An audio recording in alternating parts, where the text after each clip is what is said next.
अब आज क्या बात कर रहे हैं हम? 5 जगत वर्गीकरण की। कल हमने क्या देखा था? द्विजगत वर्गीकरण किसने दिया था? लीनियर्स ने दिया था। ठीक है।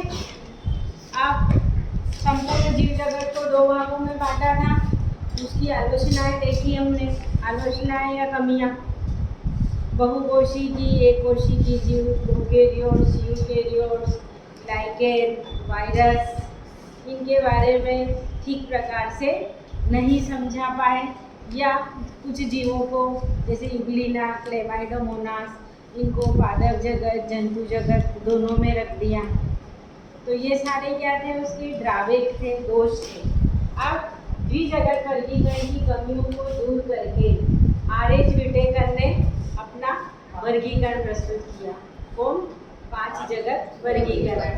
अब आपको मालूम ही है, संपूर्ण जीव जगत को 5 भागों में बांटा। पहला कौन सा? मोनेरा, प्रोटिस्टा, ये लिखा तीसरा, प्लांटी, फंजाई, फंगस, कवक और एनिमल। ये 5 जगत, ये नाम तो आप लोगों को मालूम है। ठीक है। लेकिन विटेकर ने जो ये 5 जगत वर्गीकरण दिया, तो इनने क्या ध्यान लगाया? मुख्य आधार क्या थे? तो मुख्य आधार वही थे जो कल हमने कमियां लिखी थी 5।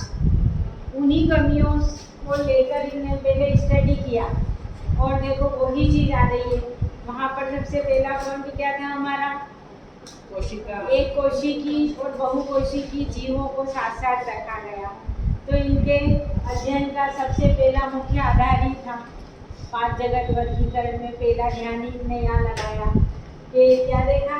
कोशिकाओं की संरचनात्मक जटिलता, यानी एक कोशी की जीव और बहुकोशी की जीव दोनों अलग अलग होते हैं, उनको हम एक साथ नहीं रख सकते। ठीक, ये अलग अलग बांटा है इन्होंने। अब दूसरा इनका जो था शरीर, जीव शरीर की शारीरिक जटिलता, हमने बात करी थी। प्रोकैरियोटिक कोशिका वाले जीव जो प्रोकैरियोट्स कहलाते हैं, और यूकैरियोटिक कोशिका वाले जीव यूकैरियोट्स कहलाते हैं। मीन्स जिनके अंदर स्पष्ट कोशिकांग, स्पष्ट कोशिका झिल्ली और विभिन्न कोशिकांग क्लियर नहीं दिखाई देते हैं, सुगठित केंद्रक नहीं दिखाई देता है, ऐसी कोशिकाएं कहलाती है प्रोकैरियोटिक कोशिका। और ठीक इसके अपोजिट कोशिका का हमें एक निश्चित आकार दिखाई देता है। हर कोशिकांग की स्पष्ट भित्ति होती है जिनको हम देख पाते हैं। केंद्रक स्पष्ट दिखाई देता है और उसके अंदर गुणसूत्र भी हम देख पाते हैं नागेनुमा रचना में।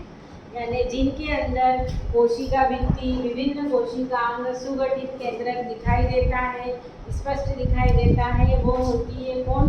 यूकैरियोटिक कोशिका। दूसरा आधार ये रहा इनको। अगला पोषण विधियाँ। अब देखो मैंने यहाँ शॉर्ट में लिखा है। अब सभी जीव अलग अलग प्रकार के होते हैं।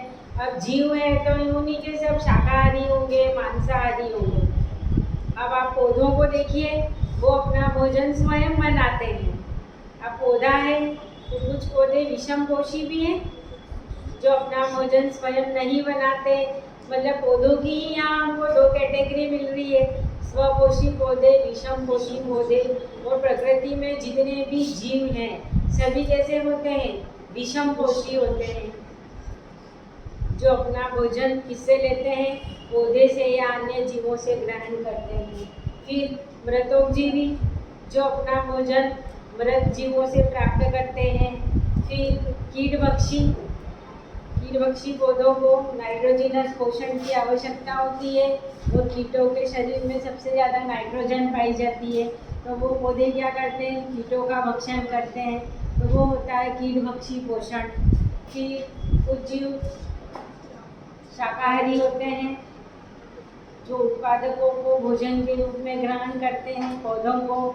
और कुछ ऐसे होते हैं मांसाहारी। ठीक, और एक और कैटेगरी होती है कौन सी? सर्वाहारी। कौन होता है सर्वाहारी? जैसे वैसे तो 4 आती है, शाकाहारी, मांसाहारी, सर्वोच्च मांसाहारी और फिर सर्वाहारी। अच्छा, मांसाहारी और सर्वोच्च मांसाहारी में क्या अंतर है? जैसे कुत्ता है, उसको मांस भी मिलेगा खाने को तो वो खा लेगा, और हम उसको रोटी और दूध भी डालते हैं तो भी खा लेता है, मतलब वो दोनों खा लेगा। वो जीव कौन होंगे?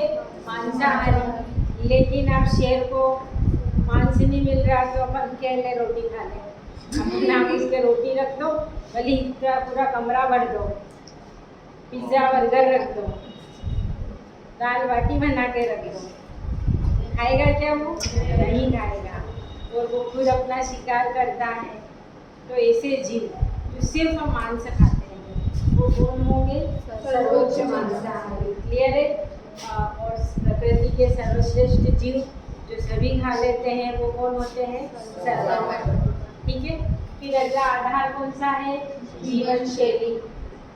अगला वर्गीकरण का मुख्य आधार हमने देखा कि स्वपोषी भी है वो, और फिर क्या कहलाया? वो उत्पादक। उपभोक्ता जो अपना भोजन स्वयं बनाएंगे वो उत्पादक हो गए। उपभोक्ता जो उत्पादकों से भोजन ग्रहण करते हैं। अब यहाँ उपभोक्ताओं की भी अलग अलग श्रेणी हो गई। कौन सी? यही जो अभी मैंने यहाँ बताई आपको, बता। उपभोक्ता, अरे डायरेक्ट उपभोक्ता तो मैं ही बोल रही हूँ। प्राथमिक उपभोक्ता जो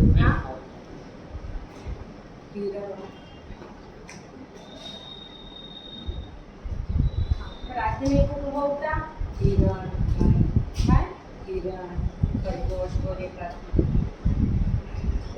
मुझे कीड़न सुना कीड़न।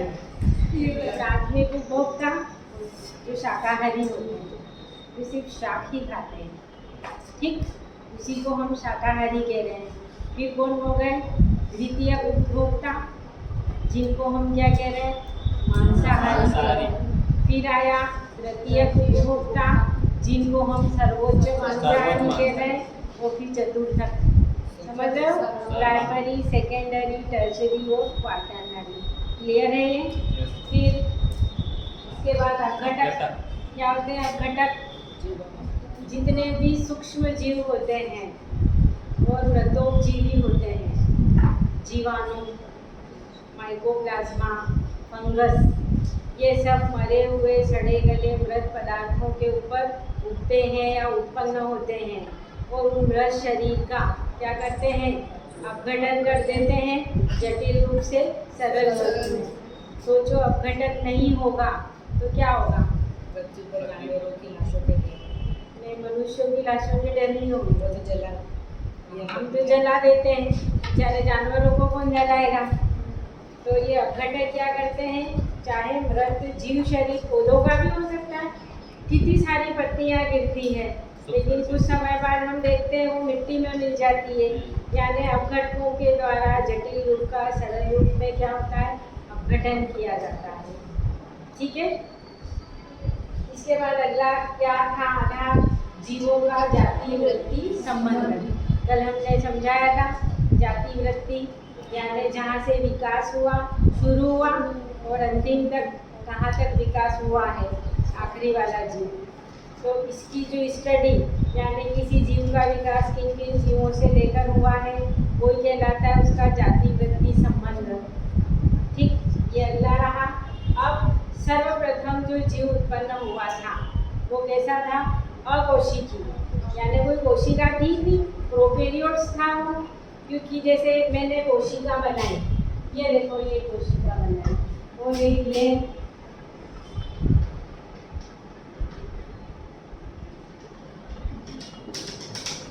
है कोशिका है, दिख रही, मतलब है भी और नजर कुछ भी नहीं आ रहा, क्योंकि भले यहाँ सब कुछ है लेकिन जब तक मुझे कुछ स्पष्ट उसकी बाउंड्री नहीं दिखेगी, अस्तित्व है क्या?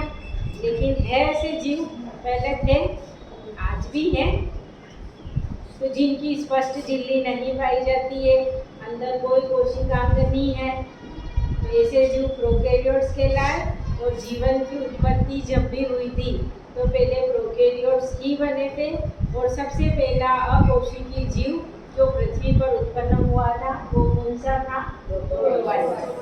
उसके बाद परिवर्तन होते गए और जीव विकसित होते गए। ठीक है, ये है कौन से विटेकर ने जो अपना वर्गीकरण दिया उसके मुख्य आधार। अब आप देखो, आपको नाम तो याद है, मोनेरा, प्रोटिस्टा, फंगस, प्लांटी और एनिमेलिया। अब विशेषता देखिए कि जो जीवधारी है पृथ्वी के ऊपर वो किस कैटेगरी में है? प्रोकैरियोट और यूकेरियोट। अब प्रोकैरियोट में जो सरल जीव है अकोशिकीय। देखो कोशिकीय मैंने यहाँ लिखा है एक, और यहाँ तो कोशिका ही नहीं है, तो वो कौन होंगे? प्रोकैरियोट्स। और कौन है? मोनेरियंस। जितने भी मोनेरा वाले हैं वो ज़्यादातर मोनेरा वाले जो जीव हैं वो रोग ही उत्पन्न करते हैं, उनको ही बेनिफिशियल होता है। फिर इसके बाद यूकेरियोट, मतलब इनमें स्पष्ट कोशिका भित्ति, झिल्ली, कोशिकांग, केंद्रक सब दिखाई देगा, तो ये कौन हो गए? यूकेरियोट। अब यूकेरियोट भी दो तरह के होंगे, अमीबा भी है, पैरामीशियम भी है, यूग्लिना भी है। ये सब एक कोशिका वाले हैं, लेकिन डायटम्स और आगे बढ़ते जाओ बहुकोशिकीय जीव बनते गए तो वो सब बहुकोशिकीय में आ जाएंगे। फिर आप देखो एक कोशिकीय जीव क्या हो जाएगा? प्रोटिस्टा। ठीक है, इसके बाद अब एक कोशिकीय जीवों में भी क्या होंगे? अब आगे आते हैं हम, कुछ जो अपना भोजन स्वयं बना रहे हैं वो क्या हो जाएंगे? स्वकोशी। और जो अपना भोजन स्वयं नहीं बनाते वो विषमकोशी। और ये पौधों की दो कैटेगरी बांट दी। ठीक है, इसके बाद जो अपना भोजन स्वयं नहीं बनाते हैं और कैसे हैं? बहुकोशिकी। ये भी है बहुकोशिकी और ये भी होते हैं, लेकिन जिनमें सेल वाली क्या है? प्रेजेंट है, कोशिका भित्ति जिनमें पाई जाती है। और जो अपना भोजन स्वयं बनाते हैं वो हो जाएंगे प्लांटी में, जिनमें सेल वाल पाई जाती है, लेकिन ये अपना भोजन स्वयं नहीं बनाते हैं, ये हो जाएंगे विषमकोशी में। और इनमें सेल वाल, कोशिका भित्ति, प्लाज्मा मेम्ब्रेन, कोशिका झिल्ली तो इन सब में ही पाई जाएगी इनको छोड़ के, लेकिन भित्ति सेल वाल जो सेल्यूलोज की बनी हुई होती है वो पौधों में ही पाई जाती है। ठीक है, और ये बहुकोशिकीय होते हैं, लेकिन इनमें सेल वाल कैसी होती है? एब्सेंट होती है। कोई प्रॉब्लम इसमें? ये है 5 जगत वर्गीकरण। अब इसकी कमियां देखते हैं।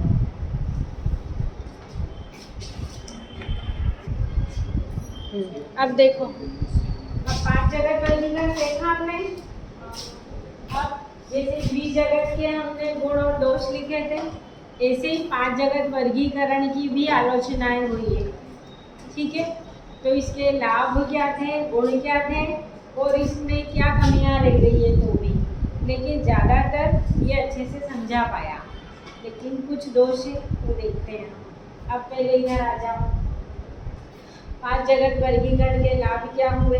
लाभ वही रहे जो उसकी कमियां थी। किसकी? द्विजगत वर्गीकरण। उन विसंगतियों को दूर किया गया और क्या रहा? प्रोकैरियोट और यूकैरियोट को अलग अलग रखा गया। ये लिखा है मैंने। ठीक, फिर दूसरा क्या लिखा? वहाँ हमने बात करी थी यूग्लिना, क्लेमाइडोमोनास दोनों को दोनों जगत में रख दिया गया, जिसको जहाँ जमा वहाँ मान लिया। ठीक है, तो यूग्लिना में क्लोरोफिल पाया जाता है और इसको इस ग्रुप में रखा गया, प्रोटिस्टा जगत में रखा गया। एक जगह फिक्स हो गई इसकी। यूनी के पौध हरा दिख रहा है तो पौधा भी है, जानवर भी है, कोई निश्चित जगत मिला। इसके बाद हमने लिखा है ये 5 जगत वर्गीकरण के कारण ही हम लिखा मैंने यूनिसेल्युलर और मल्टी सेल्युलर, एक कोशिकीय और बहुकोशिकीय जीव अलग अलग रखे जा सके और हर जीव को उसकी संरचनात्मक समानता के आधार पर एक निश्चित स्थान मिला। फिर इस वर्गीकरण में क्या क्या ध्यान रखा गया? जीव शरीर की जटिलता, पोषण विधियाँ और शारीरिक संगठन के आधार पर वर्गीकृत किया गया। अतः विकासी क्रम में 5 जगत वर्गीकरण सही बैठा। अगला, स्वपोषी और विषमपोषी जीव अलग अलग हम देख पाए, वर्गीकृत कर पाए। अलग ही ग्रुप बना दिया। स्वपोषी को प्लांटी में रख दिया और विषमपोषी को क्या रख दिया? पौधे हैं तो कहाँ रखा? कवक जगत में। और जंतु तो ऐसे ही अलग जगत माना गया। ये तो थे इसकी मेरिट्स, लाभ। ठीक, अब देखो इसकी क्या क्या कमियां और दोष रह गई। अब अभी उसने पूछा था कि एक कोशिकी शैवाल कवक, तो इसकी कमियां यही रही कि कुछ एक जैसे शैवाल है, शैवाल या कवक जैसे गुण प्रदर्शित कर रहे हैं तो उनको उनके साथ ही रखो। अब जो एक कोशिकी शैवाल दिखे तो उनको इनने क्या करा? कहाँ रख दिया? प्रोटिस्टा में रख दिया। जबकि वो शैवाल के समान गुण प्रदर्शित कर रहा है तो उसको बहुकोशिकी शैवालों के साथ ही प्लांटी ग्रुप में रखो। लेकिन वो छोटे हैं तो उनको कहाँ रख दिया? प्रोटिस्टा में रख दिया, जो तर्क संगत नहीं है। इसके बाद प्रोटिस्टा जगत में बहुत अधिक विविधता वाले अलग अलग प्रकार के जीव मिले प्रकृति में, और जिनको कहीं जगह समझ में नहीं आई उनको कि ये पौधा नहीं है, स्वपोषी विषमपोषी, तो उनको प्लांटी और कवक में नहीं रखा, फंगस में नहीं रखा। जंतु दिख ही नहीं रहा तो एनिमेलिया में नहीं रखा। और ये तो बहुत ही सूक्ष्म होते हैं और कोशिका भित्ति है ही नहीं मोनेरा के चारों ओर, तो जिसकी जगह उनको कहीं समझ में नहीं आई, उनको सबको कहाँ रख दिया? प्रोटिस्टा में। इसीलिए लिखा कि बहुत अधिक विविधता देखी गई। और कई जीव ऐसे भी थे जिनको और दूसरी जगह पर रखा जाना था, लेकिन जहाँ समझ में नहीं आया उन सबको कहाँ डाल दिया गया? प्रोटिस्टा में। तो ये यूग्लिना, स्टैगमोल्ड, इनको हम कहीं और भी रख सकते थे। और भी कई सारे जीव हैं, सबको कहाँ रख दिया? प्रोटिस्टा में, जो तर्क संगत नहीं है। इसके बाद अगला, बहुत अधिक विविधता पाई जाती है मोनेरा और प्रोटिस्टा में। और इतनी अधिक विविधता वाले सब जीवों को कहाँ रख दिया? मोनेरा और प्रोटिस्टा में। एक मिनट,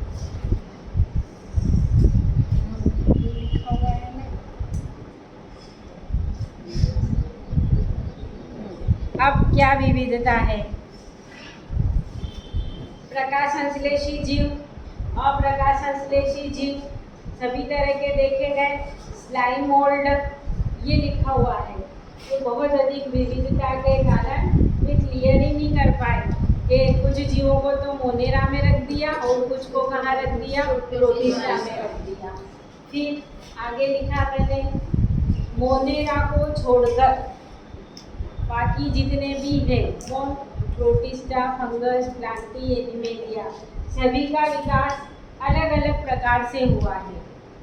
जैसे एक पेड़ की शाखा होती है कि नहीं? अभी तक हम क्या कह रहे थे?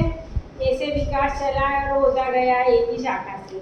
जबकि पॉलीफाइलेटिक यानी हर जीव का विकास अलग अलग तरीके से हुआ है, यानी इतनी अधिक विविधता देखी गई। इसलिए क्या रहा ये इसका?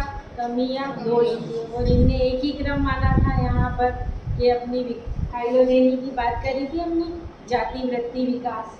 तो ये जाति वृत्ति विकास को क्या कर रहा है? गलत साबित कर रहा है।